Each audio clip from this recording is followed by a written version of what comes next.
Federata Shqiptare e Futbollit hapi dje procesin e rezervimit të biletave për ndeshjen e fundit të fazës së grupeve të kualifikuesit botëror 2026, ku Shqipëria do të përballet me Anglinë në Albania Stadium, një duel që mund të vendosë fatin historik të kuqëzive për kualifikimin për në play-offet e Kupës së Botës.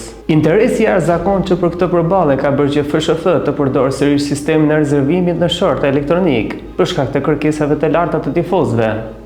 Megjithatë, ajo që ka tërhequr vëmendjen është rritja e ndjeshme e çmimeve të biletave, të cilët këtë herë do të jenë shumë të kripura krahasuar me sfidat e mëparshme. Tribunat Pasport do të kenë çmimin 3.500 lekë të reja, tribunat ballore 9.000 deri në 15.000 lekë të reja dhe zona VIP duke arritur çmimin deri në 50.000 lekë të reja.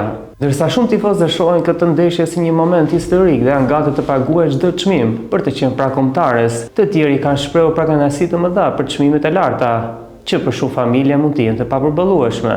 Sfida ndaj Anglisë pritet të jetë një ndër momentet më të rëndësishme në historinë e futbollit shqiptar.